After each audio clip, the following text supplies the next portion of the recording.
the scent of potpourri, the films we commit to memory. Crossing the felt roads, watching from home on my TV, looking at all my eyes can see. They tell me I view obsessively. Hello and welcome to the Obsessive Viewer Podcast, a weekly podcast reviewing 2 new or recent release titles every episode with an occasional free-for-all segment at the end that we call Potpourri. I'm your host, Matt Hurt, and you can find more of my work, including my written reviews, full episode show notes, and the complete backlog of our episodes and spinoff podcasts at obsessiveviewer.com. You can also follow me on Letterboxd and other social media platforms at the username of Obsessive Viewer. And if you'd like to support us and get access to hundreds of exclusive episodes, you can join our Patreon at patreon.com/obsessiveviewer.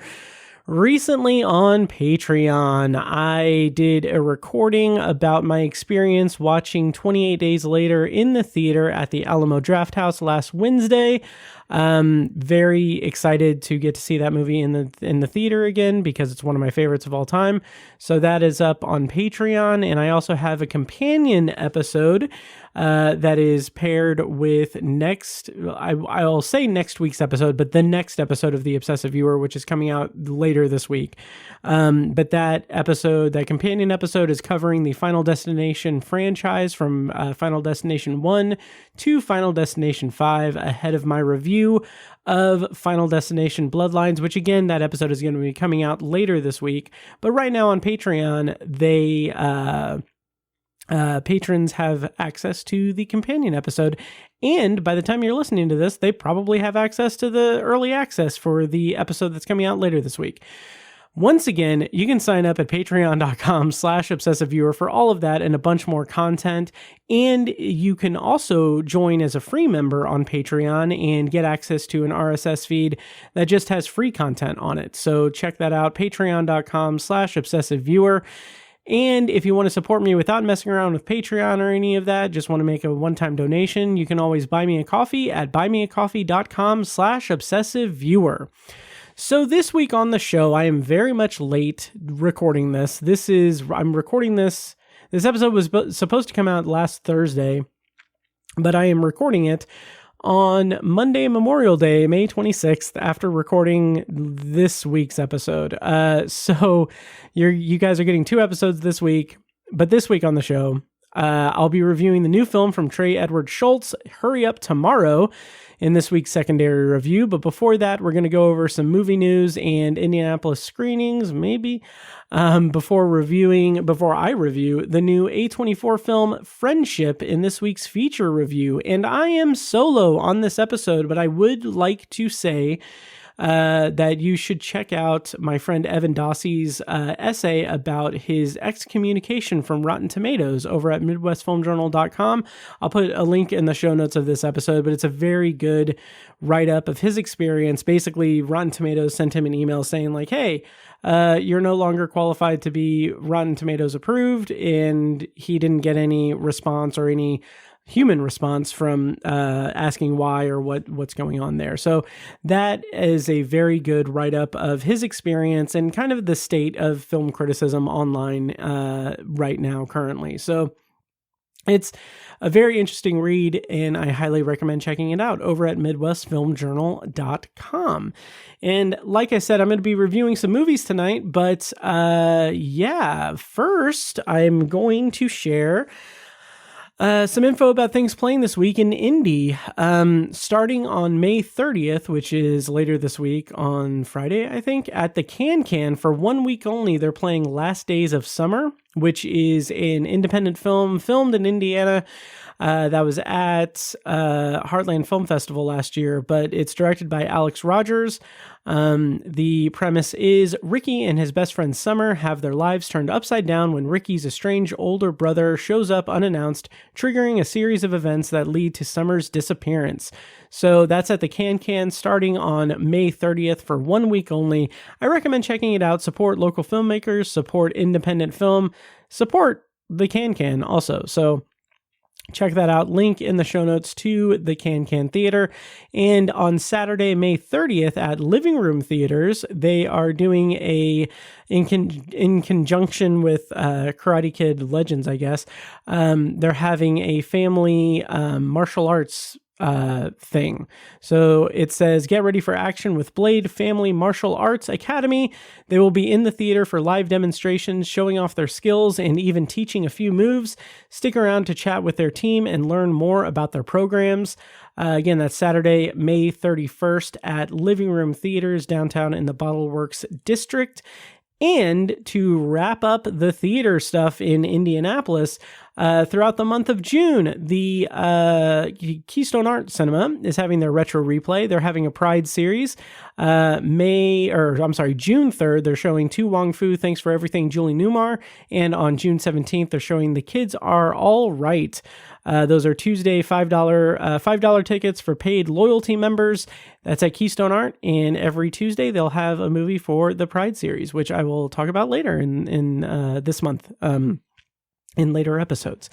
So that is it for what's going on playing in Indy this week. Definitely check those out. I'm a big proponent of supporting, these special theaters, basically the Alamo Drafthouse, Can, Living Room Theaters, Keystone Art, and Flix Brew House. I put links in the show notes of every episode with all of that information to those theaters. So go support them. I say that being an AMC A-list member. And basically exclusively seeing movies in A-list or at AMC. So, but I did see Mission Impossible at the State Museum IMAX, which that was a story. But I'll go ahead and tell it. I was going with a group of guys, and we had tickets and everything. I left late because I am just completely insane. And actually the reason why I left late was because I was putting the finishing touches on my 28 Days Later Patreon recording. So, I was almost late to Mission Impossible because of 28 Days Later, because of Patreon.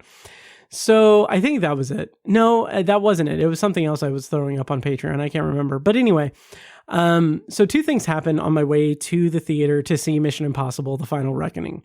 The first thing that happened, and I can't remember if I've said this on the podcast or on Patreon before, so I apologize if it's rehashing old things, but the first thing that happened was that I recorded something on the way to the theater. Knowing that I was going to be late, I figured, you know what, I'll just distract myself from the stress of that, and I'll get there when I get there. So I'm going to record something in the car, recorded for 35 minutes. I think that's when I was talking about 28 Days Later, but it was, yeah. Recorded, went great. When I was getting close to the theater, I decided to stop the recording. Something had happened at some point, and that recording does not exist. So I spent 35 minutes in the car talking to myself for no one. So that was annoying. But the other thing that happened that I thought was kind of very Ethan Hunty of me was that I was running late, and I was running way late. So I sent a message to my friends who had the tickets, and I was like, hey, I just got downtown. It's 5:20. The movie starts at 5:30. I'm going to get there soon, but I'm in traffic. And fortunately they sent me a screenshot of the ticket so I could get in.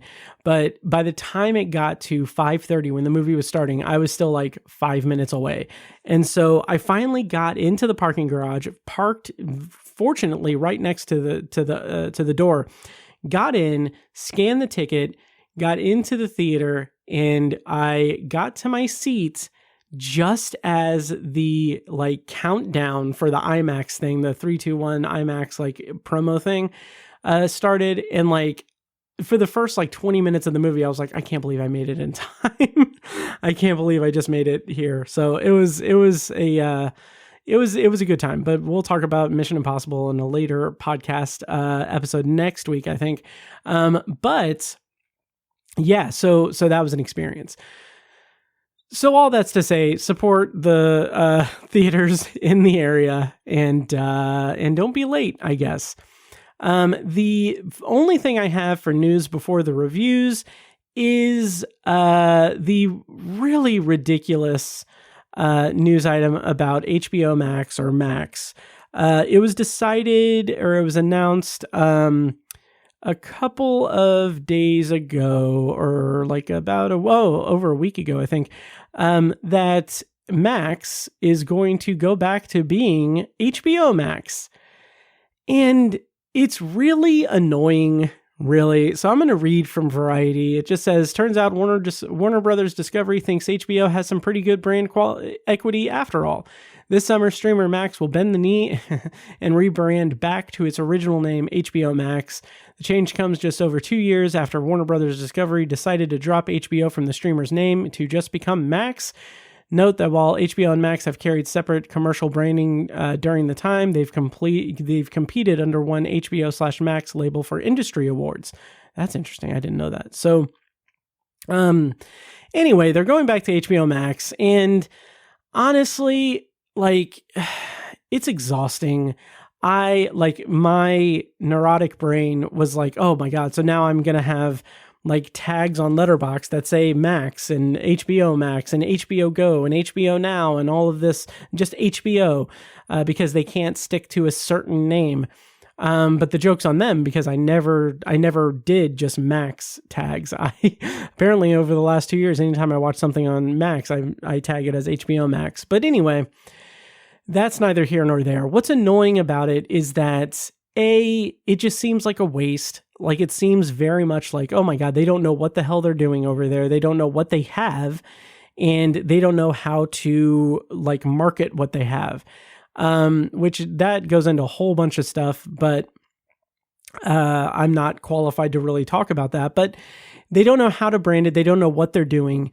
But also, the annoying thing is that like all of the social media surrounding HBO as a brand was like playing it up. Like they were like, oh, okay, like they had actors from shows and stuff talk and do like announcements and stuff on social media. And it was very cutesy and funny. But like, I just kept thinking that, how much money are they going to spend, or how much money are they spending to rebrand everything back to the original thing? Like, how much like time does it take to rebrand everything to HBO Max from Max, when they could have just kept HBO Max 2 years ago and been fine?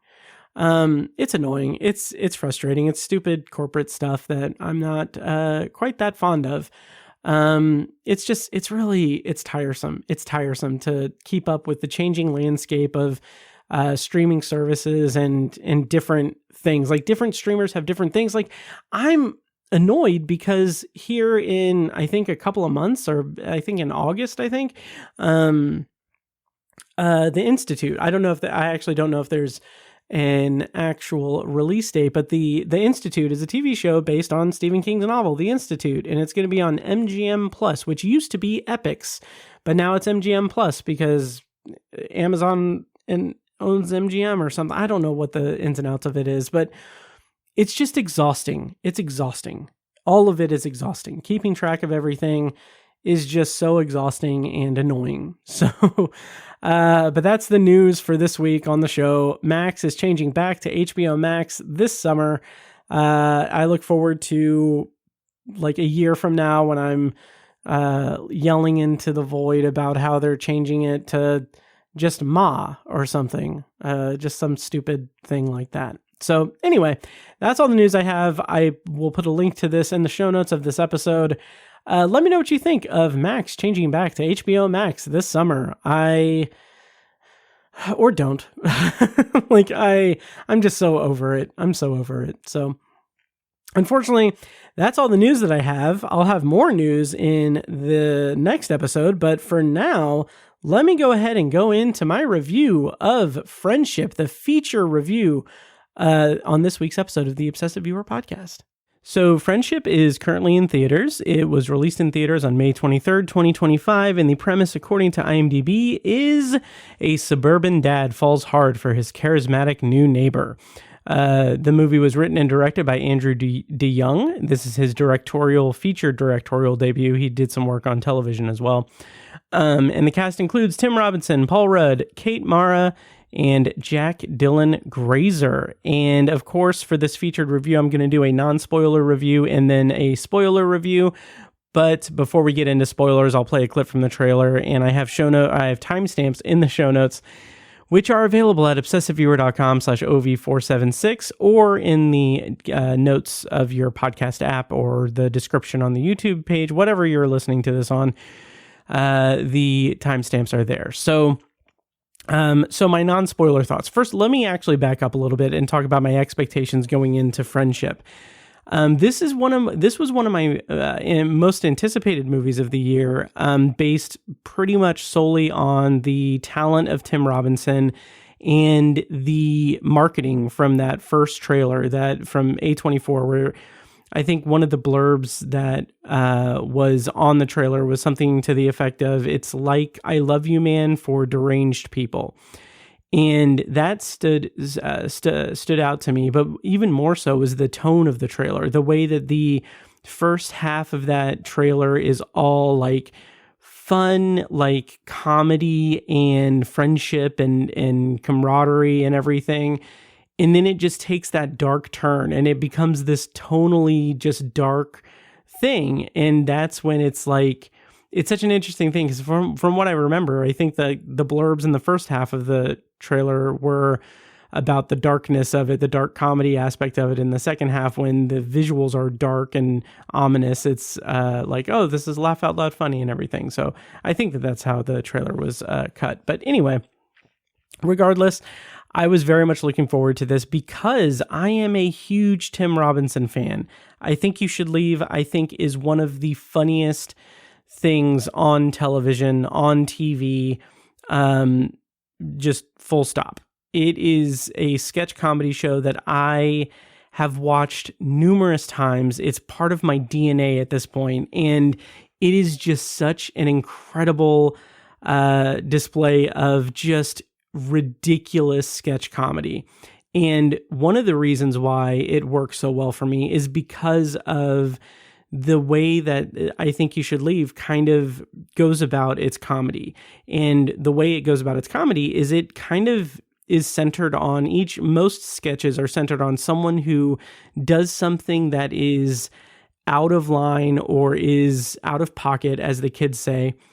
And then for the most part, in most of the sketches, it's that person doubling down on it or that person refusing to make amends for it. That's at least the first season of sketches. The second season is more about people like trying to reconcile like their past behaviors a little bit, or trying to work through their behaviors. But I don't know. That's a little deeper than I can think of off the top of my head. But anyway, the kind of thing that runs through most of I Think You Should Leave is the fact that like Tim Robinson and the other actors in the show that are like the people that are playing the weird characters in the sketches, it always seems to devolve into chaos and what I can only describe as children throwing tantrums, grown adults acting like children throwing tantrums.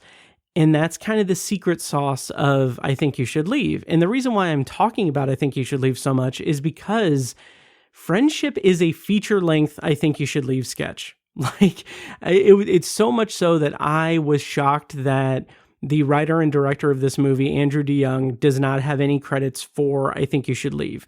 And I'm so shocked that Tim Robinson doesn't have like a writing credit or anything on this movie, because so much of this movie has that I Think You Should Leave blueprint just grafted onto it.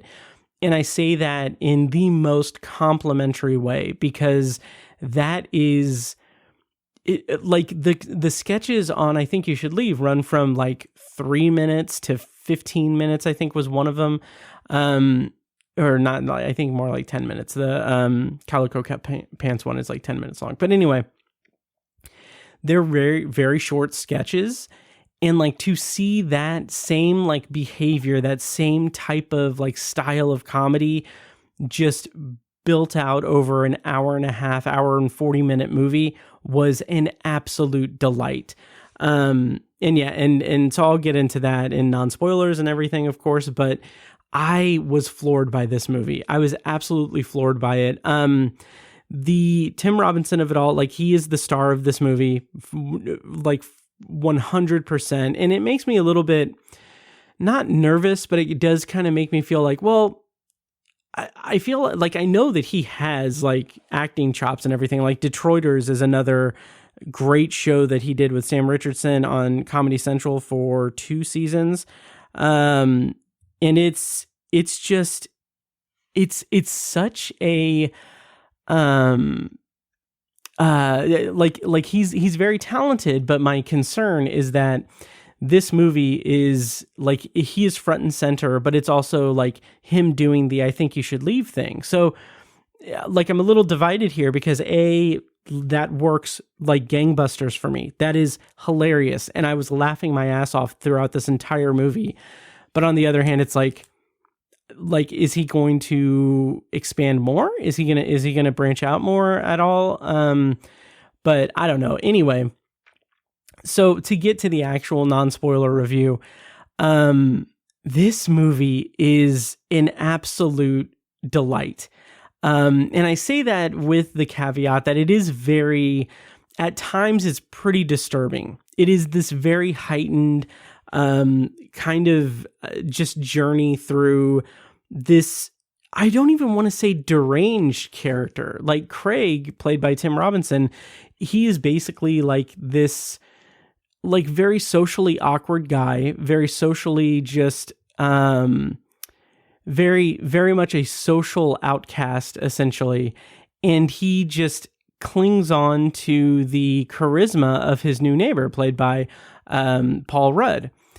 And the thing about the movie is that, like, okay, my friend Mitch, who's been on the podcast several times, and my colleague from the IFJA, he said that this movie is like if the cable guy was like real life. And that is such a great like descriptor for it. Because it does, like, it has this more grounded feel to it in terms of being this kind of not even exploration of like male friendship or anything like that. It's just this seeking of acceptance. But the magic trick of it, the kind of beauty of Tim Robinson's performance is that even when like the shit hits the fan and like things go pretty dark, you're still laughing at his awkwardness, but it's not because he's just a good-natured or well-meaning person. It's because he's so socially inept, so awkward, and so unhinged that we're able to laugh at him and cringe at him without being overwhelmed by this inner pain of the character. Like, he has this inner pain. He has this inner kind of like strive to fit in, and he does get a lot of flack from characters for his just social like weirdness. But because it's Tim Robinson doing his like I think you should leave Tim Robinson sort of style, you just kind of like, you grin and bear it with him, but like you're not really, it's a weird thing between empathy and sympathizing with him. Like, I have empathy for the character because he's trying really hard to fit in, or he is excited about the prospect of having like a friend group and actually having pals and everything. But because of his social awkwardness, he gets kind of just pushed aside from it. And the kind of the secret sauce or the special sauce, I think I used that phrase earlier, of the movie is that it's his unwillingness to let go of that and his just absolutely deranged behavior in the pursuit of trying to preserve what he thought he had and what he thought he was on the cusp of having. And there's just a special like combination there of, again, that sympathy for the character, empathy for the character, and this willingness to just very much laugh at the excruciating awkwardness and the extremely hilarious antics. Like, there are moments in this movie that I'll talk about a little bit in spoilers, but there are moments in this movie where, like in a lesser movie, it does not make any sense why he would behave this way. But because we know this character, because we're following this character, we are there on his journey to basically see him fuck up ridiculously, but also in this way that he is, again, it kind of goes back to that childlike tantrum thing that I talked about with I Think You Should Leave. So there are moments in this movie where his behavior is so out of left field, it is so random and weird that the only thing that I can say to really describe it is that some of his actions are similar to like a child reacting to something that they think that they just learned how to do. And what I mean by that, and like what I mean by that in terms of like what he just learned how to do is like have a friendship. Like it's the weirdest thing because he has like he hangs out with Austin, played by Paul Rudd, and like he kind of idolizes him. He looks up to him. He kind of sees this just very comfortable in his skin, confident person. And Tim Robinson, as Craig, the character Craig, he isn't necessarily trying to emulate him. He's just trying to do the things that Austin does as if those are his own like ideas, his own things. And I'll talk more in specifics and spoilers, but it always blows up in his face. It is very much an interesting, like the movie as a whole is an interesting look at how people present themselves and how they react to situations in terms of like having confidence or pretending to have confidence, having this false bravado or having this like putting this energy out into the world that you secretly don't really have, like putting on a confidence mask so that you can like be accepted or be liked among people that you respect or are interested in gaining the respect of. And because of that, this movie delves into some really interesting things and themes. And I think one of the main ones that this might be like a stretch. I fully admit that this might be a stretch, but here's the thing. I think like the tagline of this movie on all the posters and everything is men shouldn't have friends. And I love that because this movie is this kind of like, it's like this counter examination of the like so-called like male loneliness epidemic or whatever, like the stupid incel bullshit, like red pill men's rights people that are like, they are just have a chip on their shoulder because they've had everything handed to them their entire life. And then suddenly like they don't feel special or anything for whatever reason because people want equality. That's a whole tangent. But anyway, this whole idea that, you know, men can't be like emotional friends. They can't be like friends who share their emotions with each other because, you know, the patriarchal society we live in, the like the whole toxic masculinity thing, like we're trained not to have emotions, to be stoic and to be just like complete like stone-faced people. And then that's why we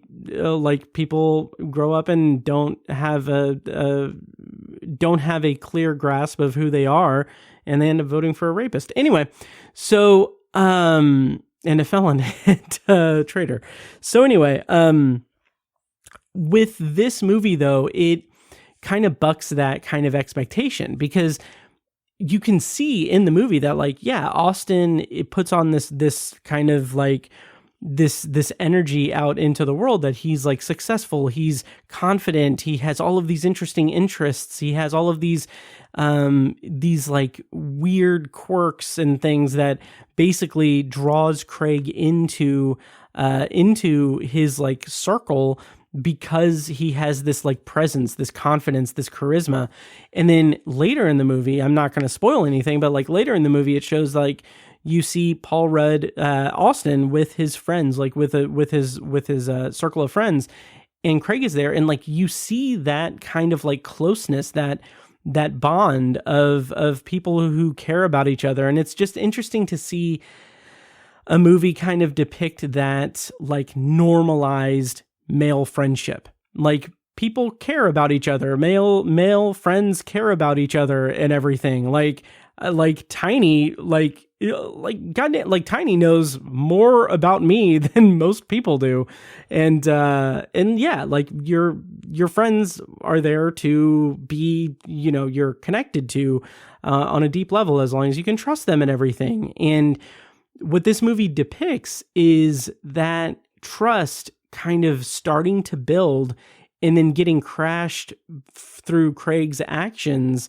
And then the fallout of that is this dark comedy, just cringy, deranged kind of, not necessarily descent, but this like incredibly cringy, like awkward, and at times very dangerous sort of run of a character that's just not willing to let go of the thing that he thought that he was going to be having, where the other person, Austin, just kind of just sees it a different way. Like he's he's very cordial and everything, but the way that the plot unfolds is really quite well done at exploring these themes and these ideas. But the kind of overarching thing that I have for it is that it's a really interesting just showcase of what male friendship is and what male friendship can be, and also the just like the truth behind the personas we put out into the world. Like, we can have all of the charisma, we can have all of the chemistry, we can have all of the charm and everything, but that doesn't necessarily mean like, oh, you're just naturally a good person or anything. I don't know, that kind of got away from me, but I don't know if I can really say much else in non-spoilers. But I will just go ahead and go into spoilers. So so here's the thing. I ended up rating this 4.5 stars out of 5. I loved it. I'm really thinking about seeing it again sometime very soon in the theater. I had a blast. Just like there were moments where I was like literal like knee slappers. Like I was slapping my knee like a cartoon character, laughing at some of the things in this movie. And I think it comes down to Tim Robinson. Just like, I get his humor. Like his humor is just like right in tune with mine. It reminds me a lot of the connection I feel toward the comedy of like David Wayne movies, like Wet Hot American Summer. They came together and so forth, so on and so forth. It's just a style of comedy. Like, these are two very different styles of comedy, but it's a style of comedy that I can just ride that wavelength with, and I can just really just disappear into. And so much so that this movie, like I said, is an hour and 40 minutes long. It feels like a feature-length version of an I Think You Should Leave sketch, and I did not want it to end. I wanted to live in this movie for like as long as I could, because it remained fresh in the variety of the plot and the different circumstances that came up. It was surprising in very many ways, because it's not just about, Tim Robinson's relationship with Paul Rudd's character. It's about his marriage to Kate Mara. It's about his father, his fatherhood, his parenthood, his parenting of Jack Dylan Grazer, his character Steven. It's about his life, his like Craig as a character in his life, and it's not just how it's kind of imploding because of this fractured relationship with a neighbor, but it's just like there are so many things that kind of come to light that that is so like wonderfully depicted, specifically because Craig as a character doesn't like, he's resistant. It's not even that he's resistant to change. It's not even that he's resistant to try to improve himself. It's more that he doesn't have that much self-awareness to really know to isolate what the problem is. Like, he doesn't seem adjusted enough to really understand like how his actions affect others, or how his experience is different from the experience of someone else doing the same thing. And it's so interesting because you would think honestly that the character is an idiot. Like, you would think that like it would be a dumb character, a character that truly does not understand how to grow as a character when faced with just clear indicators of the things that need to change, that he needs to change. But because he doesn't have that level of self-awareness, he lets those things go by. And that's why like it's a special thing about the movie, because Craig isn't stupid. Like, he's not like a dumb character. He is a socially awkward, socially undeveloped character. And because of that, it goes back to my comparison about him being a child. He's a child who hasn't learned that, if you put your hand on the stove and it burns you, you shouldn't put your hand on the stove again. Or a more apt comparison would be, he put his hand on the stove, it started to burn him, he took his hand off, and then he puts his hand back on the stove, thinking like, well, it didn't burn me at first, so it's not going to burn me again. But the burner is still on, and he has his hand on it, and it's burning him. So instead of just turning off the burner and putting his hand on the stove, which, whatever, this metaphor is running away. Instead of turning the burner off, he just repeats the same action and puts his hand on the burner, expecting that first part, that first thing, without doing anything to change the circumstances. And that's a roundabout way in a very heavy metaphor for his actions throughout the movie. Like, he is someone who is not learning from his mistakes, because he's not conscious enough, he's not aware enough to really notice or recognize them as mistakes. He's very instinctual, he's very reactive to things, and that's where it comes into play that, like, it's very much like an I Think You Should Leave sketch, because he has outbursts, he has classic Tim Robinson outbursts where he's having like a tantrum, like a child, and it hits every single time. And I loved it. I was so floored by it. I thought it was fantastic. So yeah, so that's my non-spoiler review.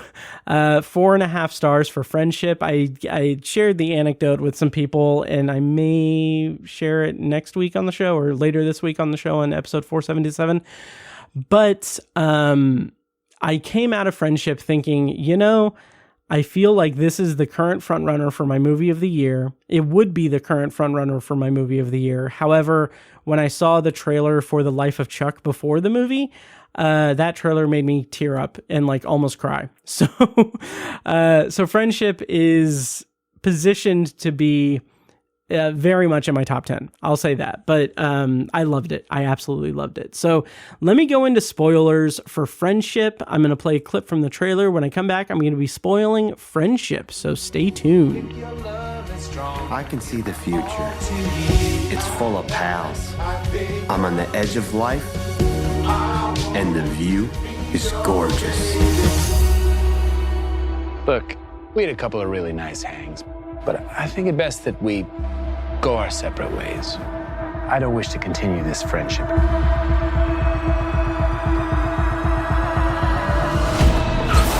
You all accepted me way too fast. You can't do that. You made me feel too free. People need rules. You should be dead, you psycho! Who are you? Give me a second chance. Get to know me.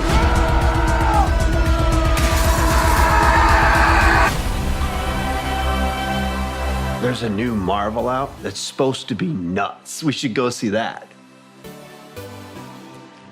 Okay, so spoilers on for Friendship, and there is so much that I can talk about here, and it's gonna be a love fest, a solo love fest. So sorry, but it's gonna be a love fest. This movie just hit so hard, and I don't know like what all I can really say in spoilers, because I kind of feel like I went into I did a good job with the vague non-spoiler stuff, but basically, this movie is brilliant. It is absolutely brilliant, and it's because of Tim Robinson's performance, and it's also because of everything surrounding Craig as a character. So throughout the movie, we get like windows into Tammy, his wife, her dissatisfaction with her life, and the crumbling of that marriage. And in a regular movie, Tim Robinson's character would grow and he would learn, and like we get somewhat of that at the end of the movie, but he just falls back. He goes back to the house, and like the climax is insane. It's incredible. So it kind of breaks some rules by making the movie have a character not really necessarily learn from his mistakes, but also it's something that it's very well regarded, like it's well established with that character that this is the ending that he would have. But I don't really want to get to the end yet or anything. So let me kind of back up a little bit and talk about Craig and his various relationships throughout the movie. So the introductory scene of this movie is just like the perfect like thesis statement for the movie. Like us learning that Kate Mara has is a cancer survivor for the last 12 months, and like just it is the perfect like entry point to this type of movie and this type of humor, because she's bearing her soul in the support group, and she lets loose this just off the like two like pieces of information, one being that she is confiding in her friend Devin, who I think at that point she mentions he's an ex-boyfriend. Yeah, she mentions he's an ex-boyfriend, and she's so happy to have rekindled that friendship. And then like we know her husband is right next to her, and then she says I'm worried that it's going to come back, that the cancer is going to come back, and I'm worried that I'm never going to have an orgasm again. And like just like that alone is a great comedic beat. And then Craig comes in, and it's a great introduction to his character, because he says some things and then he just says like, I have no problem orgasming. And it's like, it is just that perfect window into a socially awkward, very state of arrested development sort of character. And that brings us into the movie. And it's such a great entry point to the movie. And one of the things I think was a little bit overdone is Tammy talking about needing a bigger car. Like, I get it. We need that to be fulfilled at the end of the movie, with Craig getting her a van after they've like separated and everything. And that's great. That's fantastic. But it just seems like, and maybe that's the point, that they like it was repeated numerous times, like point blank. And I do think I'm coming around to it now. Like it was just the repetition of it was a little mind numbing for me, which I kind of hate that kind of repetitive thing. But it does kind of really play into Craig's kind of deficiencies as a character and his flaws, that she's saying that numerous times, and then he goes by and buys a drum kit because Austin mentions jamming together. And it kind of just really underscores the self-serving nature of Craig as a character. And also, like, it's not just that he's self-serving, it's that he is so out of line or out of alignment with the people in his life. So like he's out of alignment with the people at work, his family, his wife, their son. Like that scene where he says like, "Oh, we need to see the new Marvel movie. It's nuts." Like that just contains so much stuff that tells us so much about the dynamic in that house, because like Steven, their son, has already seen it. Craig doesn't want to be spoiled. And then he sees like the closeness, like we see the closeness of Steven and Tammy. And like that initially just communicates to us like, oh my God, yeah, okay, they have a closer bond than Craig has with either of them. And then in just a classic comedy fashion, it just escalates that to like Steven giving her a kiss like on the lips. And it's like so weird. And then Craig like calls it out. He's like, you kiss each other on the lips, like. And that's such a great laugh line, but it's also just like indicative of like, yeah, it may not be that he's even equipped emotionally to have that kind of bond. Like it's a weird thing. It's a very weird thing, but it's also something that's, it's also something that's just like, it's so out of left field and perfectly aligned with like Tim Robinson's comedy sensibilities. Which it really makes me wonder how much of this movie was improvised. Like, how much did Tim Robinson bring into the movie, and how much was actually written on the page? I'd be very interested to know, because it's so just steeped in Tim Robinson's whole thing with like, I think you should leave and everything.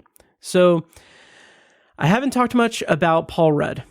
He plays Austin in the movie. He is someone who just like Craig is immediately enamored with. He's very friendly. He's very open. He's very like accepting.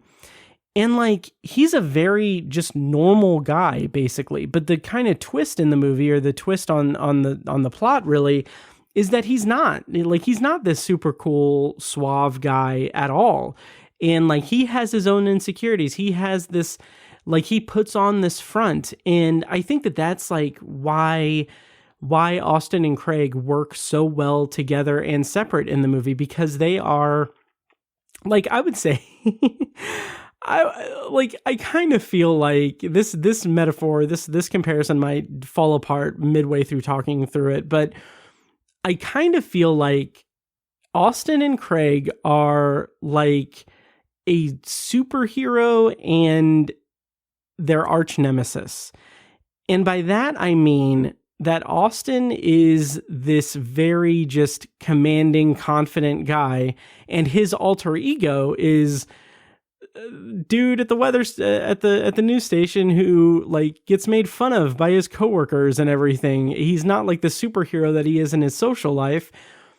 And yet Craig is someone who aspires to be that kind of confidence that he sees in Austin. He's someone who aspires to be everything that Austin is trying to put out as what he is, even though Austin has his own issues, his own insecurities, his own problems throughout the movie, and throughout his life. It's just that he is equipped to put on that costume of just a well-adjusted, confident person, whereas Craig doesn't understand how to do that, how to get that, how to build that kind of that skin to put around him, to put out this whole persona. And to some degree, that's an interesting kind of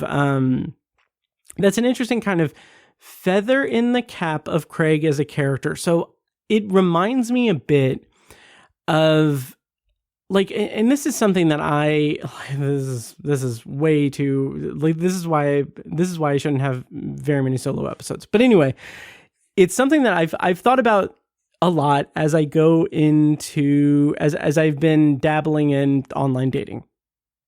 I'll say that.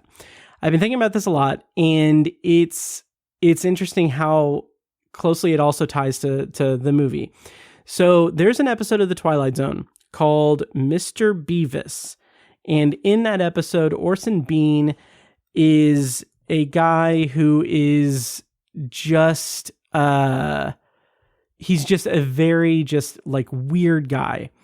And so like, I'll just read the plot summary, and you can also check out Anthology for my full review of it. But, it was from season 1, late season 1. It's called Mr. Beavis. It's not even like, I don't even like the episode really, but the plot summary is: after losing his job, his car, and his apartment on the same day, an eccentric loser gets a new lease on life from his guardian angel, but there's a price for keeping it.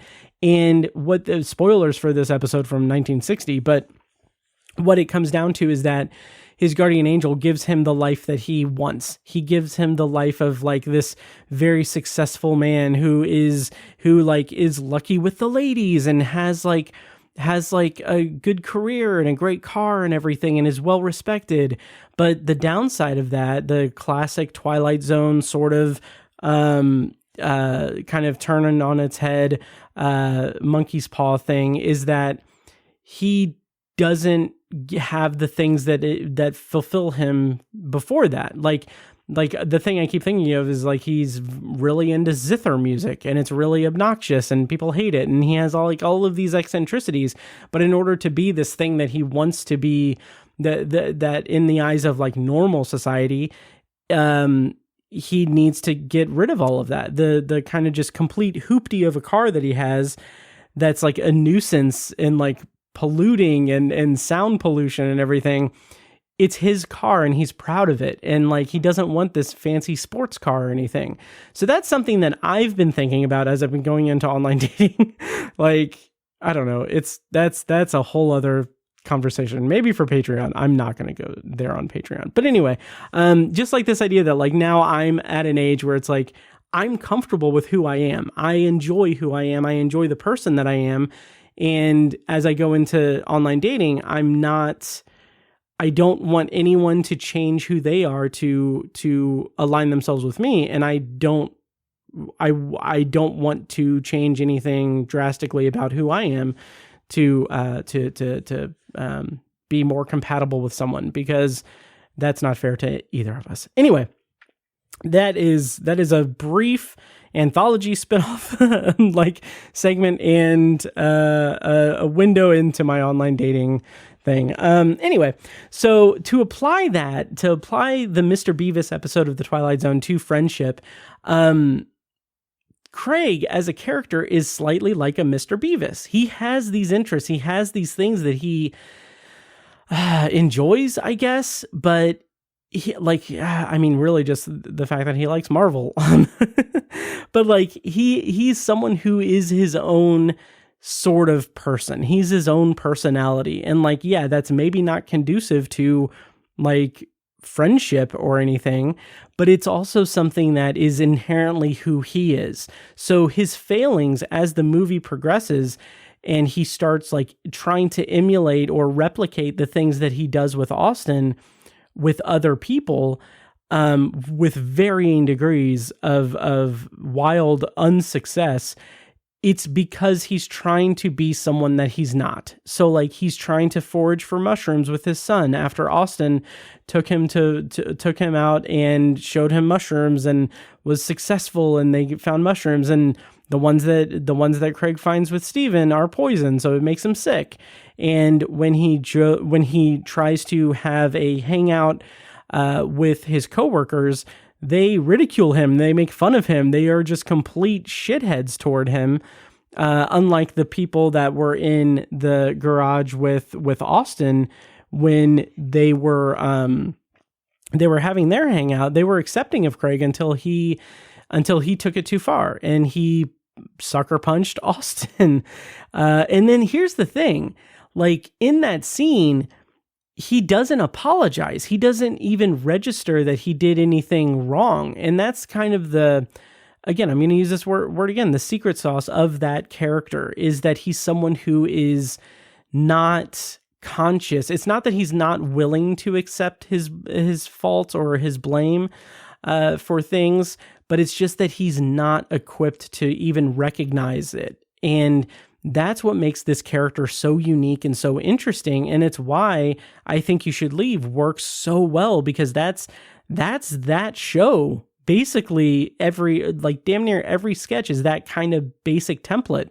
And there's so many variety of ways that it's implemented and everything that it works so incredibly well. And I'm just floored by the fact that it works this well with a feature-length movie that actually has something to say about the characters and about the situations and everything. But so it is kind of just like a one-to-one thing where like, yeah, the foraging for mushrooms ending up with poison mushrooms, the hangout with coworkers that they just ridicule him and like set him off and everything. The whole sewage thing. Oh my God. So that was a turning point in the movie when he takes Tammy into the sewers with the way that Austin had taken him, in the way that just turns into like the most significant thing that happens in the movie is she goes missing for like days. And what I love about that, what I absolutely love about that is we don't know anything. We're in the point of view of Craig throughout most of this entire movie. And because of that, we don't know where Tammy is. We don't know if she's survived. We don't know anything. And because we're in the perspective of Craig, someone who is habitually and just like ridiculously ill-equipped to even process like significant problems in his life and process like empathy, we also don't know, like, we don't know like the state of anything. Like when he goes home and he just tells Steven like, yeah, I can't remember, he says that she's not there. And then when the cops come because he had broken into Austin's house, which I'll talk about that, he just says like, oh no, she's in the sewer. Like that, just like that nonchalance, but in a way that's like this childlike way. Like that's what I keep coming back to, is he's a grown man that's a child. This could be a big reboot and no one would be the wiser. It's that level of commitment to that character flaw, to those types of character flaws.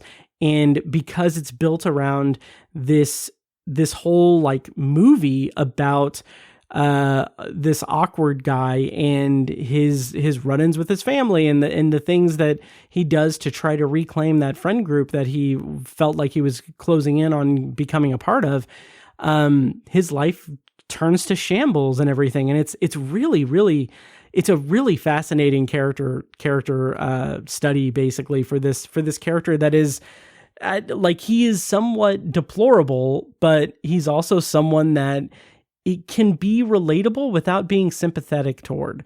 Like, it's so interesting to see like the extremes that this movie takes the social awkwardness, which is something that I lived with and live with continually. But like, I was painfully socially awkward when I was a teenager and in my 20s. Every single interaction I had with anyone that I wasn't 100% comfortable with was something I agonized over, something that I second guessed and was painfully awkward about. And like, I see that in Craig, but I don't see that level of like inner just anxiety and like fear of that. Like, he has fear that he's not going to have like pals or anything, but like, he's not equipped to he doesn't have that like, he doesn't have that depression side of anxiety where he blames everything on himself, which is what I have lived with for, what will be 39 years next month. Anyway, that's, again, why I shouldn't do solo episodes, because I get a little personal. But anyway, so the break-in scene, that was a point where I was so on edge with that scene because of all the moving pieces of it. Like the fact that he breaks in, and he's just going through, like, that is a very deranged and disturbing thing. And the fact that he has this call with the mayor scheduled, and then that is interrupted by Bianca, Austin's wife, being there. It's just like the escalation of that. Like, that's a horror movie moment. That's a thriller. That's a home invasion movie. Especially when you add the fact that he has the gun. It's like, it's intense. It's absolutely intense. It's intense. But to kind of go back and talk a bit about Austin as a character, I love the way that this movie just dispels that, like, that charismatic persona that he's putting forward. So this is a Tim Robinson vehicle through and through. He is the star of this movie. He's front and center. It's about the Craig character, but the characterization of Austin, the way that character unfolds in conjunction and against Craig, is fascinating, because we are presented with this cool, calm, like, suave guy, and slowly we're seeing the pieces of that just cut away, just cut down throughout the entirety of the movie.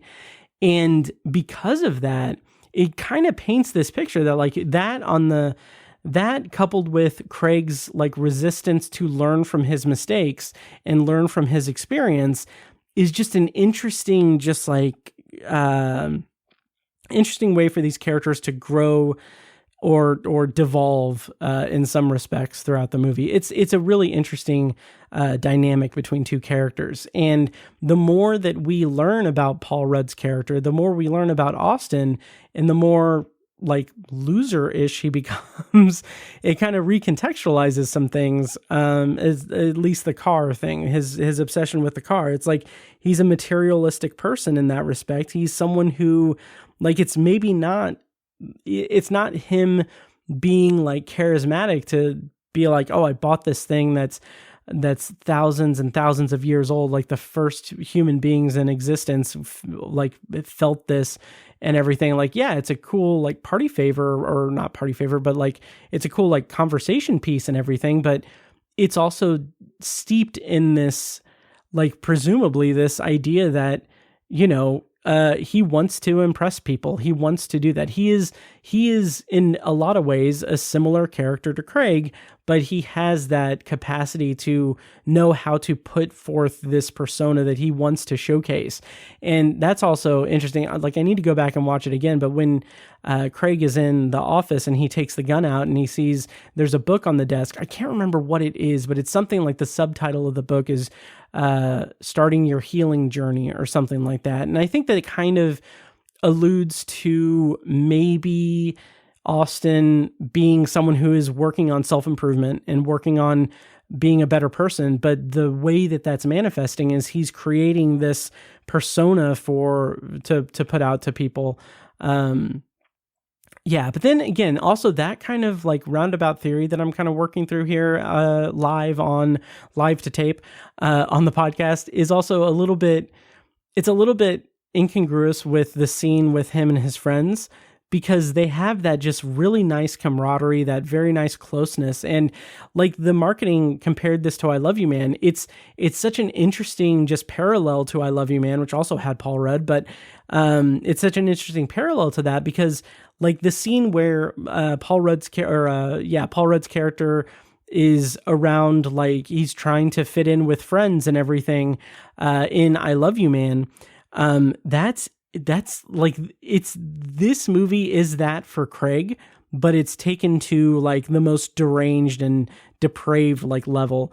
So I don't know, there's an interesting correlation there, like the comparison there, because like when, like that's basically what that scene is with Craig with his coworkers, and like they don't respect him or don't like him and they're ridiculing him and everything. It's similar to the scene in I Love You Man with Paul Rudd doing poker night with Jon Favreau and like just like completely making an ass of himself and not getting any kind of like not getting any kind of leeway from Jon Favreau and his friends or anything. So I don't know. It's an interesting like comparison to make, and it's a very obvious one, obviously. But Austin as a character, when it's revealed that his hair is fake, he has a wig, he's balding, that's kind of like the crown jewel of his true self. Like that's the mask literally coming off. And it's right after he's like been kind of schmoozing with the cops, and like kind of presenting the predicament that he's in, where he's in jail with Craig, just like presenting that as like not a big deal or anything. And he's just like talking very kindly to the cops, and like he's willing to take a picture and all that. And like, it's something just that's so interesting, because it's a different side of that like fragility of like being a person who wants to be liked and wants to be accepted. And again, it's just this other side of that same thing for Craig. He wants to be accepted. He wants to be liked. He wants to be, part of something and social with someone and some people, but he can't find it. Like he's not equipped to that. And honestly, now that I'm saying all of this out loud, this reminds me a lot of one of my favorite movies from last year that I really need to watch again, but Dee Dee, featuring the music of Motion City soundtrack. But Dee Dee is the same thing. That is a coming of age story about a teenager who is trying to find his tribe, trying to find his people, the people that he fits in with. And he tries to adapt to different types of kids in his class that he can be friends with. And it just doesn't work until he finds like what he's interested in. He has his Mr. Beavis moment. And in that respect, this reminds me vaguely of that, because like Austin is putting on this persona, and he's trying to impress people, and Craig,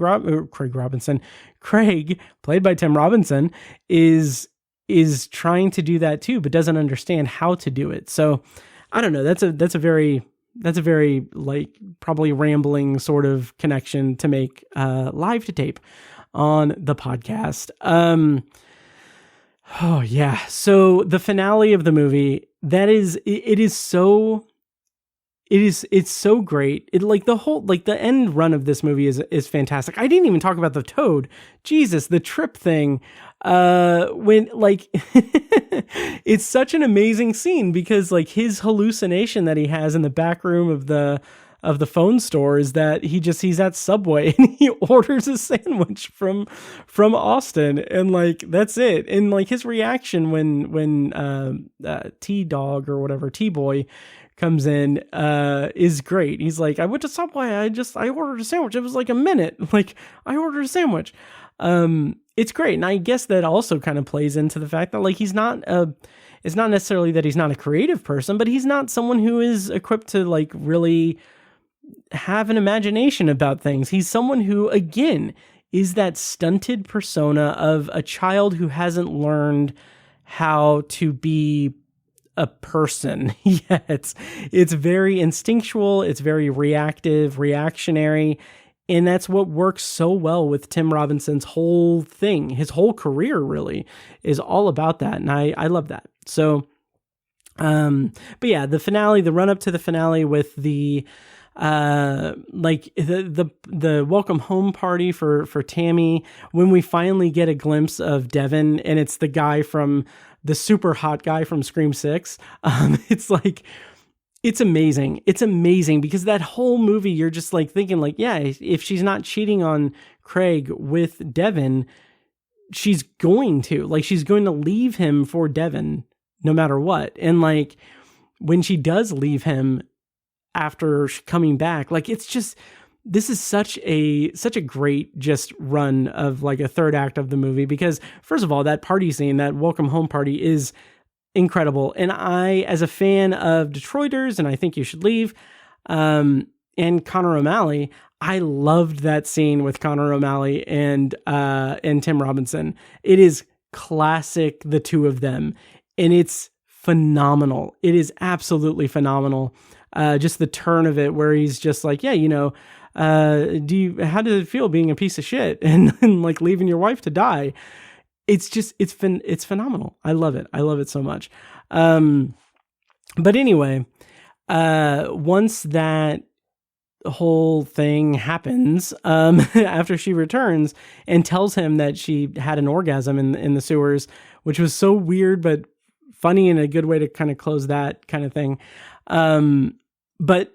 But like she leaves him and time passes, they go out for Steven's birthday. I'm not going to go scene by scene, or anything, but like that kind of resolution, we have this false ending where things are being repaired a little bit. It seems like, you know, it seems like that cookie cutter, like really good ending, family drama ending, like, oh, they're going to get back together. Now Craig has learned his lesson and like, he's going to be a better person. He's bought her the van that she desperately needs for her home business and everything. So everything's going to come up Craig and Tammy, and the family is not going to be broken apart.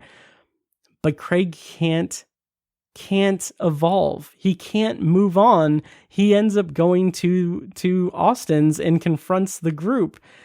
And like the way that escalates is beautiful. Like it is such a great finale because like he's at his wit's end and he pulls out the gun and he's like going off on them.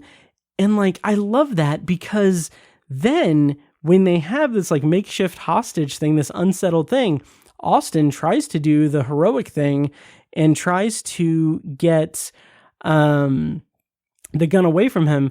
And like, no one gets hurt, but in the scuffle, he loses his wig. And like that moment of recognition from Craig where he's like, oh, okay, yeah, I need to conceal this secret. I need to help Austin conceal this secret. So he goes full bore into hostage mode, yelling for everyone to get on the ground or he's going to blow their heads off and everything. And like, I think as a comedic beat, that is brilliant. that is brilliant. And then it of course ends with like a fantasy. I think that this is a good indicator of Craig actually growing, is that he has this vision as he's getting in the back of the car, of the cop car. He has this vision of what that night when he sucker punched Austin could have been and could have ended as, and like he could have been friends with them.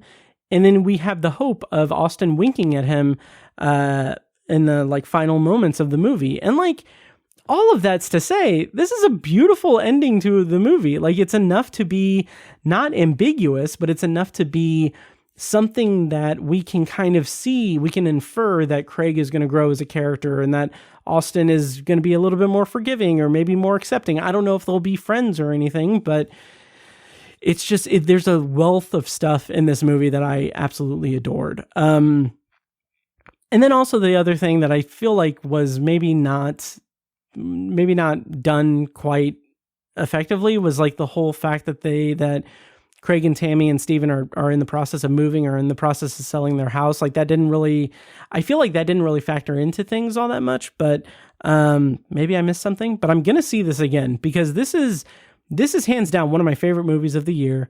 It is one of the funniest comedies I've seen in the theater in a very long time.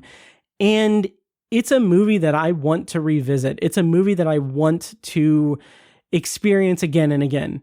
And like, I can't wait. This is a terrible joke. Again, should not be on solo episodes, but this movie, this is terrible. Oh my God. This movie makes me feel like Tammy in the sewers. Like, this is how excited I am about this movie. And I am so sorry. Feel free to unsubscribe to the podcast because of that terrible, terrible joke. But no, this movie is a movie that I want to experience over and over again. It is fantastic. The performances are great.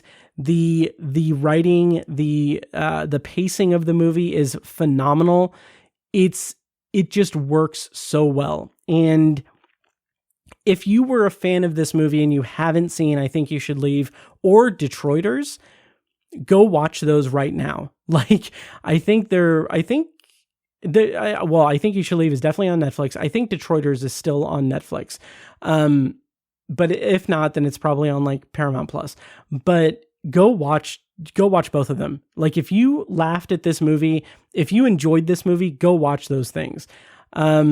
Likewise, if you are, for whatever reason, listening to this right now and like those things but haven't seen Friendship, go see it right now or go see it again. Yeah, so anyway, again, I rated it 4.5 stars. It's going to be on my top 10. This was a movie that really spoke to me and was just absolutely a great experience. I loved it. It's Friendship. I rated it 4.5 stars. It is in theaters now. It was released in May 23rd, 2025 in theaters now. Go see it. Yeah. And that's it for my featured review on this episode of the Obsessive Viewer podcast. Stay tuned as I go into my secondary review of the episode. They tell me I view obsessively. All right, and before we get to our secondary review, I want to take a quick moment to remind you that if you like the show, please take a moment to follow us on social media and subscribe to and rate the show on Apple Podcasts, Spotify, YouTube Music, or whatever your preferred podcast app is. And don't forget to subscribe to the Obsessive Viewer Podcast YouTube channel as well. And if you're interested in starting a podcast of your own, you can go to Libsyn and use promo code OBSESS when you sign up for a new account. You'll get up to 2 months free depending on when you sign up during the month, and we'll get a commission on it as well. More details on that in the show notes of this episode. And now back to the show. They tell me I view obsessively.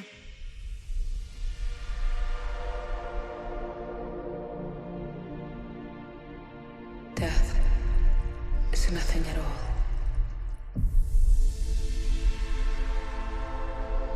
It does not kill. Everything remains Exactly how it was. whatever we were to each other. That we are still.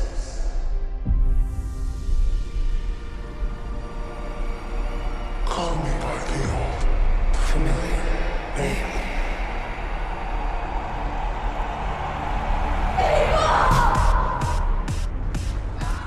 All right, and for this week's secondary review, I'm going to be sharing my thoughts on Hurry Up Tomorrow, which is currently in theaters. It was released on May 16th, 2025, and the premise, according to IMDb, is an insomniac musician encounters a mysterious stranger, leading to a journey that challenges everything he knows about himself.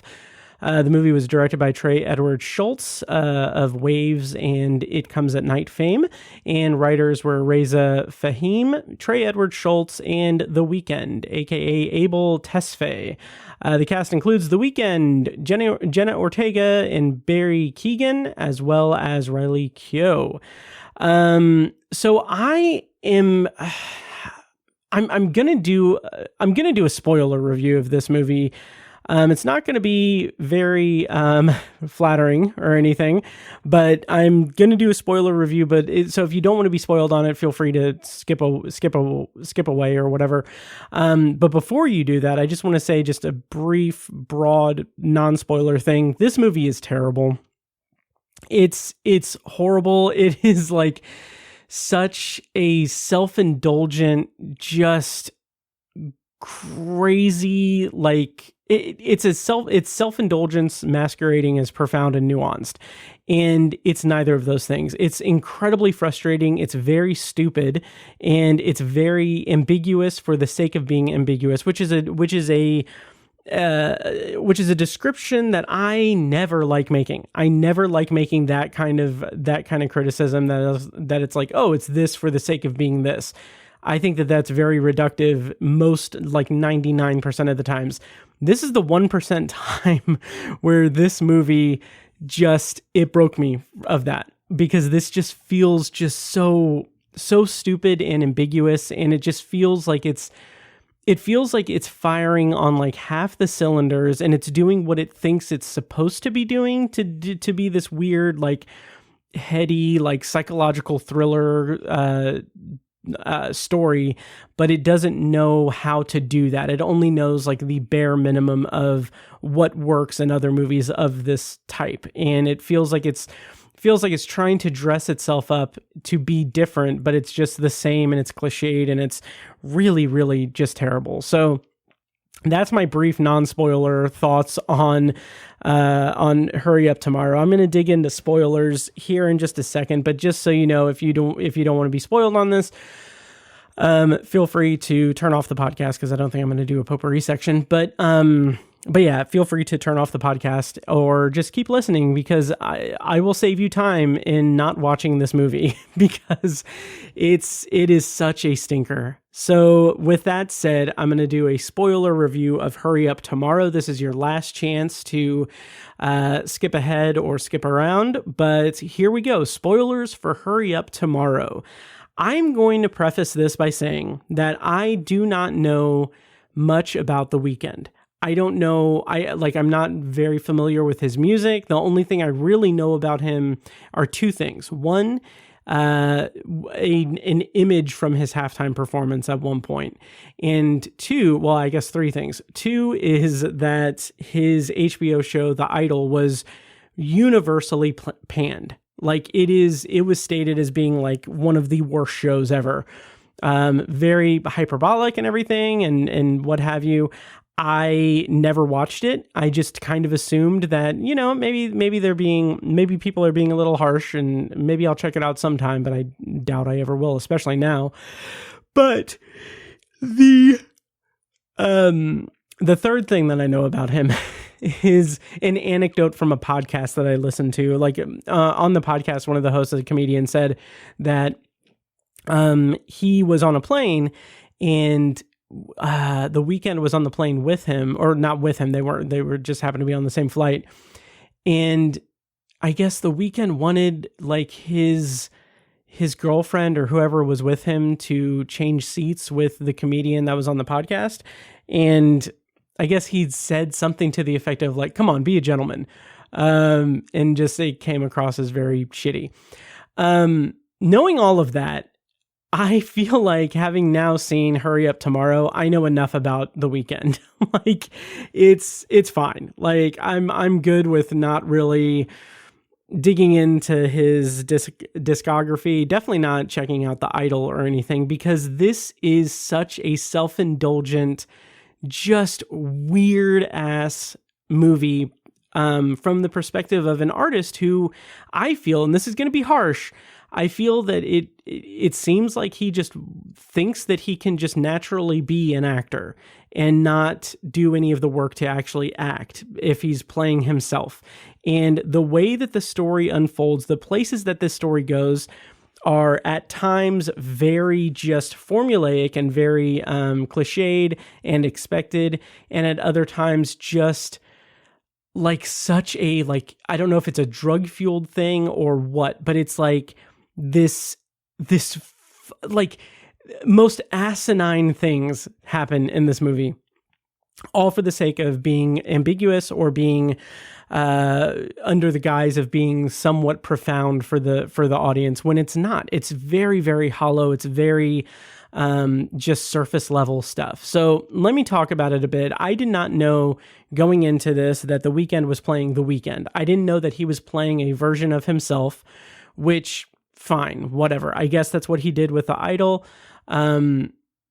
In this, that just kind of really rubbed me the wrong way. Like, I will say this, seeing the trailer several times, I kind of thought, like, maybe this has a chance. This has a chance of being somewhat interesting or unique. It kind of has that appeal of being one of those, like, big mind-effing sort of, like, odysseys of a deep dive into someone's psyche as they're dealing with fame and dealing with fans and stuff. But again, it is all just so surface level.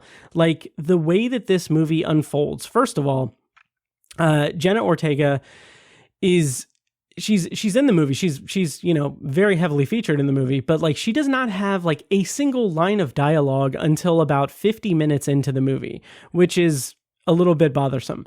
But also, you don't get much development of her as a character. Like, there is a dangling thread that I am trying to figure out. I legitimately don't know if if like her mother is the person that The Weeknd like scorned or upset. I assume so, because Riley Keough is credited as girl on voicemail / mother. So I assume that that's the case. It just wasn't very clear to me, which I honestly think that is a fault of mine, because at a certain point, I just kind of, I couldn't be bothered to keep up with the movie. And it was just more like a running out the clock thing, which is a terrible thing to say for a movie that I planned on reviewing on the podcast. But, what are you going to do? So, so like that is really troublesome, that like the co-lead of the movie does not have hardly any character development, any kind of backstory, aside from like she's a little bit of a loose cannon. Like, it opens with her setting fire to a house. We don't know anything about the context of it. I think we eventually learn that it's probably her father's house. I don't know. I kind of thought, because of the way the movie was jumping between her and The Weeknd's story, I was kind of assuming that it was one of those like things where we're seeing the end of the movie first and it was going to lead up to it, but that's not the case at all, and that's annoying.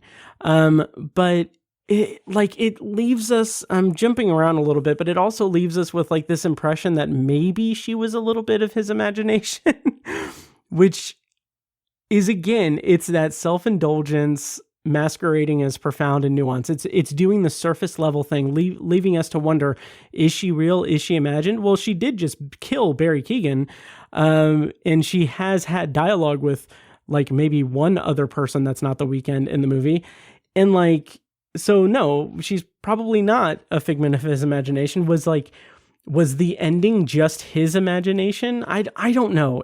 I don't care enough to know. That's the problem. So in the lead up to all that, we get these just ridiculous, like, montages of partying that take place in like clubs and everything. And then like, it's like this is what I wrote on Letterboxd. I put, it's obnoxious at every turn, flashy club lights and montages of partying that leaves the dark and brooding Weeknd unfulfilled. Feels like it's from the first chapter to an intro to storytelling textbook, because that's what it feels like.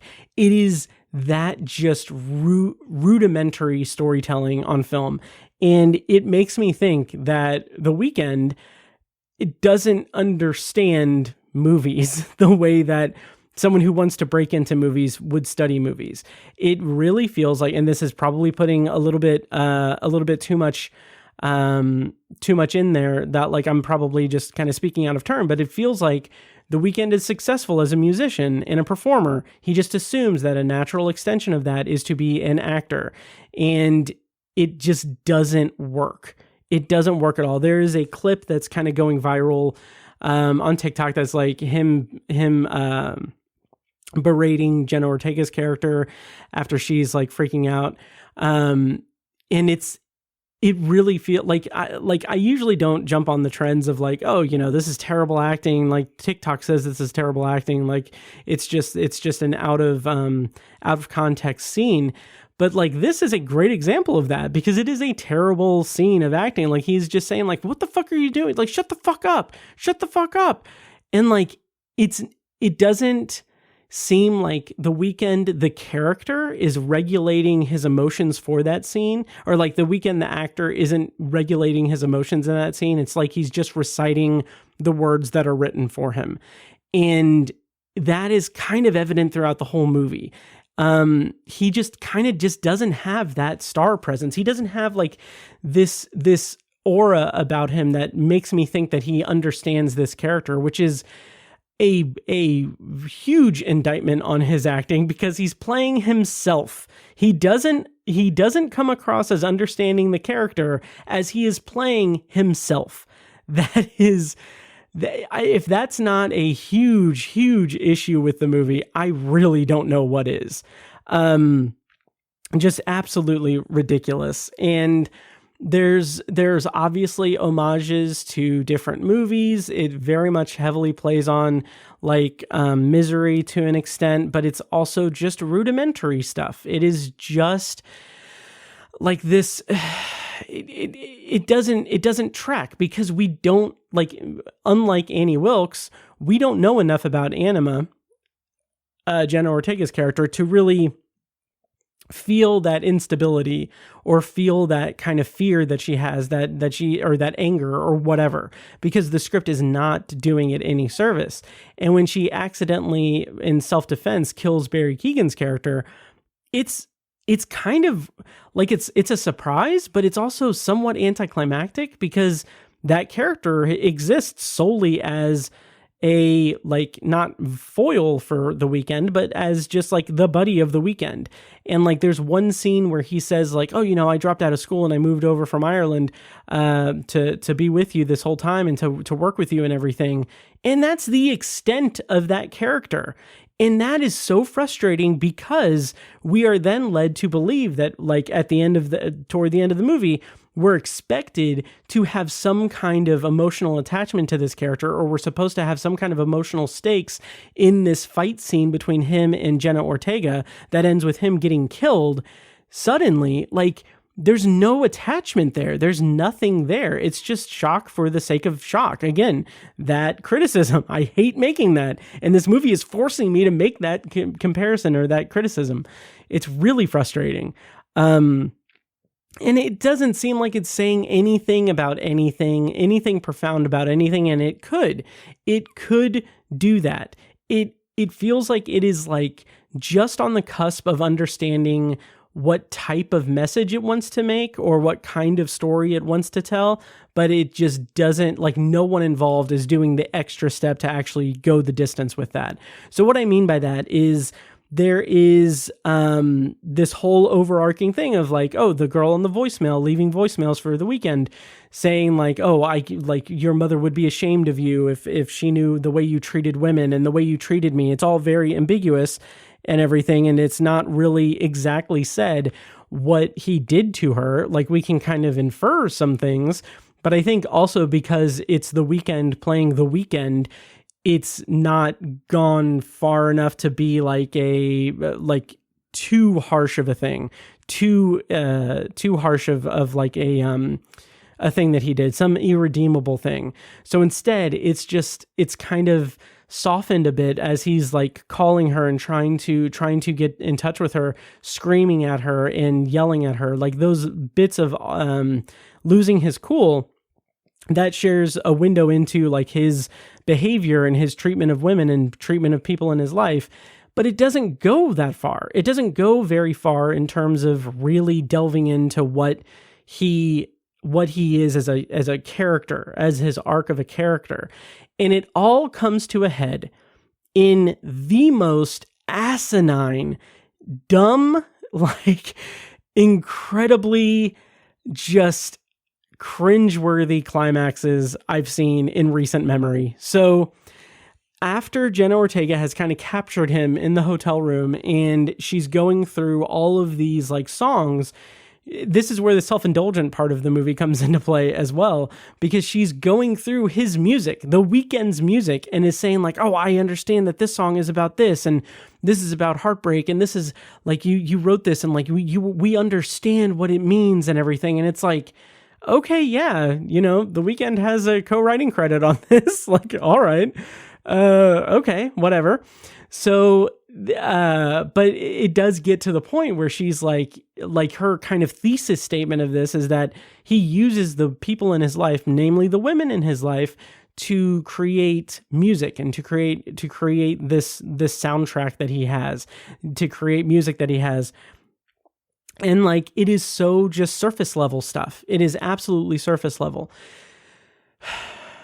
And then we get the ending, the climax of the movie that is so unbelievably, everything about it sucks. He's in the bed and she's covering him in gasoline, threatening to set the whole room on fire, as she did to the house in the beginning of the movie that we don't really have much context for. Because I guess maybe she's just maybe something happened with her father and that makes her distrust men, and that's what leads her to cross paths with the Weeknd. Or maybe, I don't know, who the fuck knows? I don't know. But she's covered him in gasoline. She's threatening to set him on fire. And the fucking guy sings to her a cappella, and everything about this whole sequence is like the worst possible choice. The editing of it, just a close up on his face as he's singing his heart out, and the choice to give that performance, like the way that he performs it is he's performing it as a performer, as a singer, not as like someone who's being held captive in a bed covered in gasoline singing for his life. He's singing it as a singer. And also just the way that it's edited, the editing choice to keep it on there for so long, cutting back between Jenna Ortega and him, but keeping it lingering on him. It is like the most self-indulgent, just like, what the fuck are we doing here? Just asinine climax to a movie. And just the general concept of the thing alone is such a colossal misfire, because nothing like it does lead to it in some way.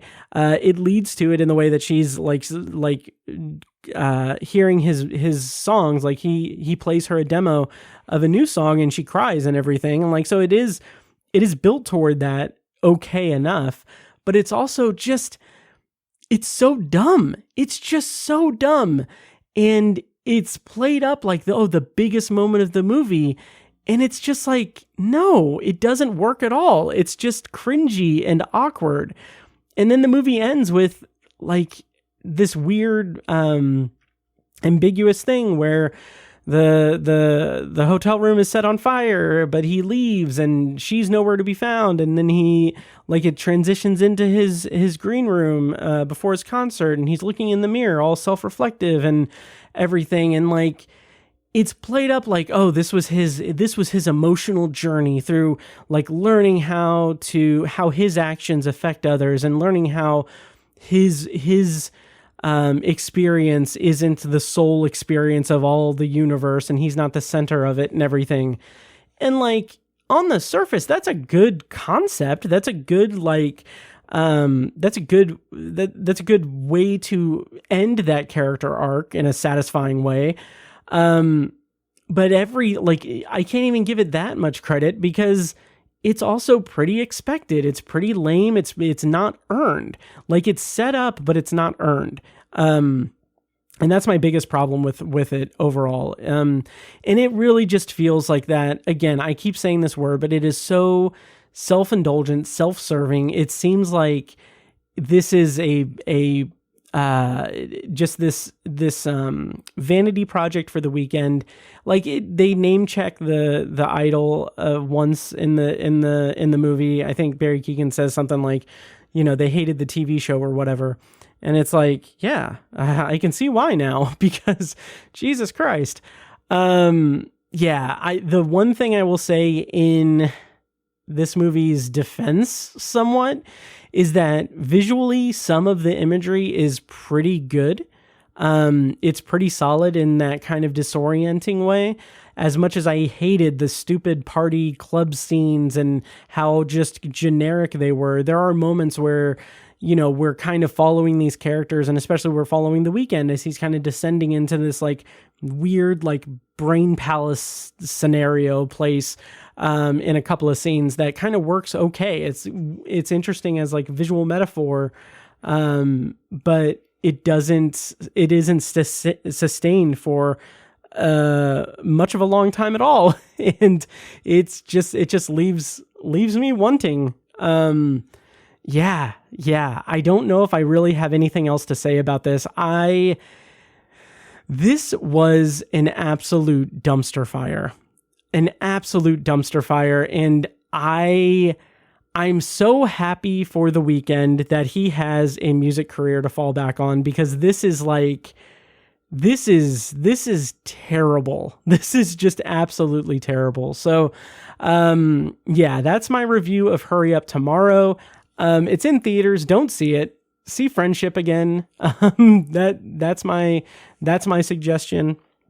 Hurry Up Tomorrow is not worth the time. It is just such an empty, lifeless, obnoxious vanity project for the Weeknd, and it makes me actively not want to see or hear any of his work, because I'm just so off-put by this movie. So that's it for my review of Hurry Up Tomorrow. Let me know what you thought of the movie and of this review. If you are the Weeknd, I'm sorry, but there are acting classes, man. There are acting classes. Like, that's all I'll say. Okay. So that should do it for this episode of The Obsessive Viewer. I am sorry for being late with the episode, but look at it this way. I have the Final Destination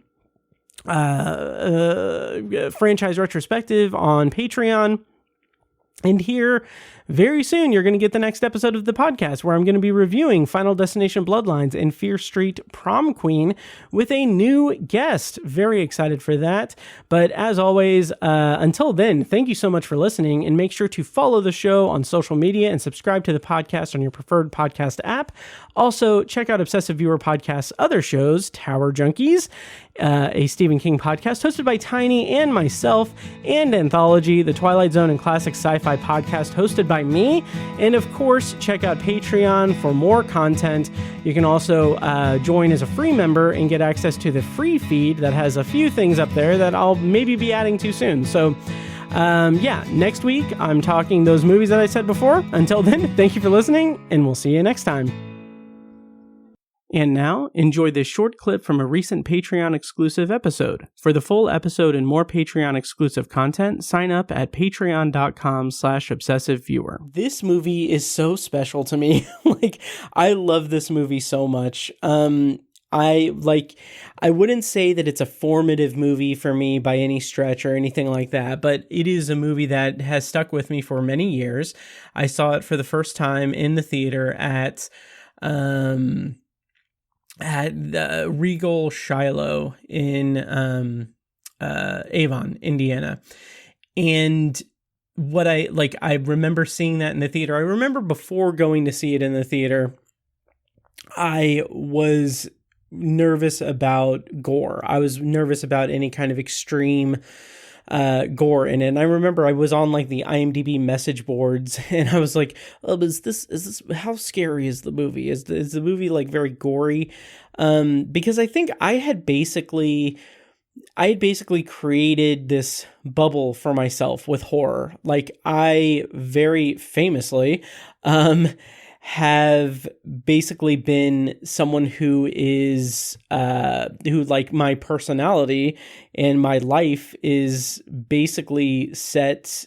It was basically formed by my first time viewing. Jesus Christ. The first time viewing Scream. Jeez, I'm distracted because I'm looking at my notes. But anyway, so thank you for listening to the Obsessive Viewer podcast. This episode was produced and edited by me, Matt Hurt. If you have feedback, thoughts on our episodes, or just want to connect, you can email me at matt@obsessiveviewer.com.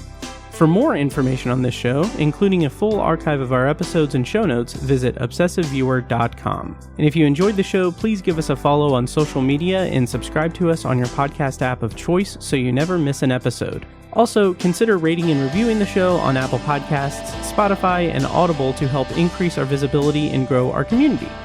If you want to support the show and get early access to new episodes, as well as a steady stream of exclusive episodes, you can join our Patreon at patreon.com/obsessiveviewer. For information on more podcasts presented by obsessiveviewer.com, visit obsessiveviewer.com/podcasts. Our theme song is A Little Mad Sometimes by As Good As It Gets. For more of their music, check them out on Spotify and at asgoodasitgetsmusic.com. Thank you so much for listening, and we'll see you in the next episode. Get up to 2 months of free podcasting service with Libsyn. Check out the show notes for your promo code to get started podcasting today.